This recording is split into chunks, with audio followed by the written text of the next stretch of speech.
On number 27 and 28, it says identify each complex number graphed. So remember, when we have complex numbers, we have the real axis and the imaginary axis.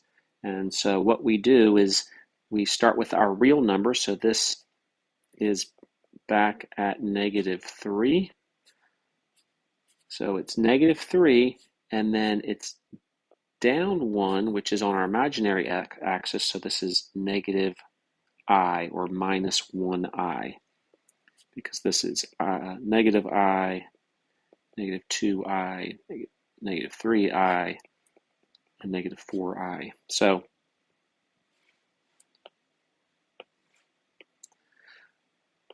up here we have I and 2I. So that's how those work.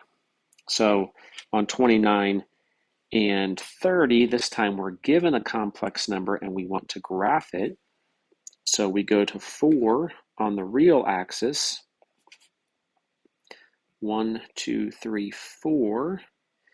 And then from there, we want to be at -3 on the I-axis. So here is the point 4 minus 3I, or I should say the point that the actual number, the complex number 4 minus 3I. Continuing with that, as we learned about that, we did absolute value of complex numbers.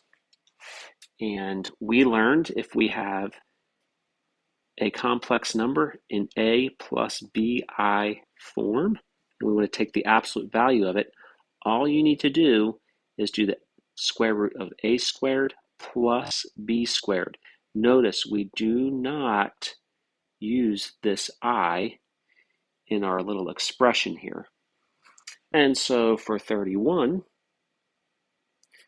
we want the absolute value of 2 minus 9I. Well, that's going to be the square root of 2 squared plus -9 squared. Make sure you're squaring -9. And so this is 2 squared is 4 plus 81. This is the square root of 85. We can't simplify that at all. 85 is 5 times 17, and you can't simplify that radical. We can do number 33 also. It's going to be similar concept. So this is going to be A squared, which is 6 squared, plus 2 squared, the square root of that. And so this is 36 plus 4, which is the square root of 40. Now we can simplify this.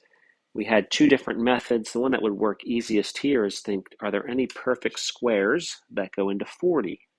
Well, 4 does, so we can split this up into the square root of 4 times the square root of 10. Square root of 4 is 2, so we have 2 root 10.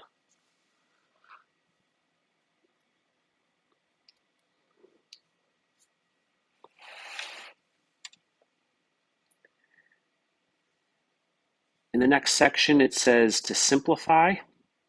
So we'll work our way down the left side and do these 4 questions here. When we're adding, this is just adding complex numbers. When we add complex numbers, we just add the real part plus the real part and the imaginary part plus the imaginary part. So we have -5 plus 9I.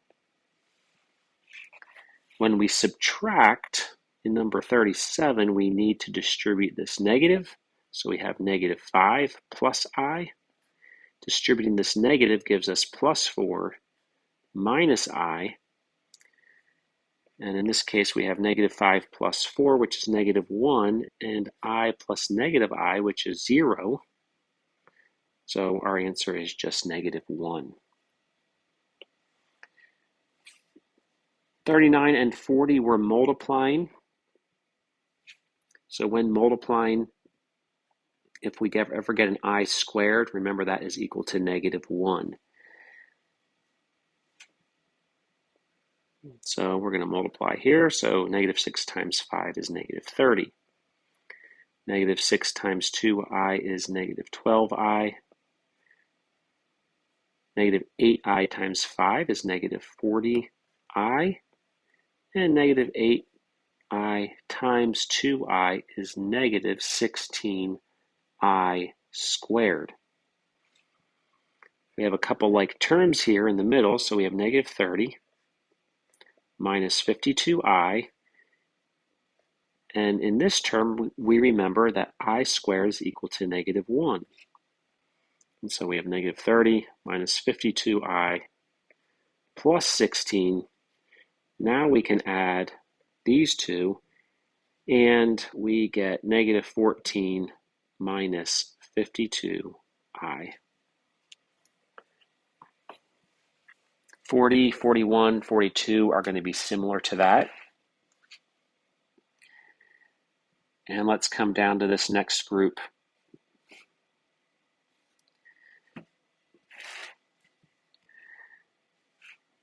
What we learned for these type of questions is, as we look at the exponents, first of all, we only have to look at the number formed by the last two digits.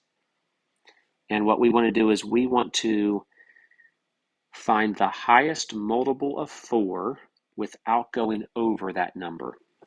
So for number 43, we want to find the highest multiple of 4 without going over 27. Well, that is I to the 24th, and what's left is an I cubed.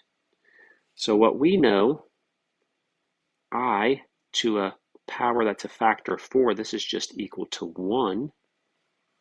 And then, I'll write them over here, I is equal to I squared equals negative 1, I cubed equals negative I.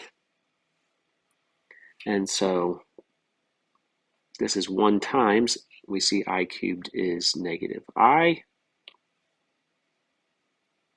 And so this is negative I, 1 times negative I is negative I. For number 44, I to the 54th, we think of the highest multiple of 4 without going over 54. So what I would think of is, I remember that 4 times 12 is 48. Add another 4 to that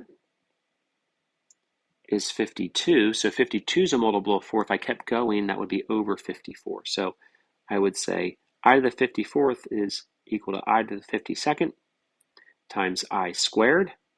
Well, this is just equal to 1. Anytime we have a multiple of 4, I to the multiple of 4 is just equal to 1. I squared is negative 1, and so our answer is negative 1.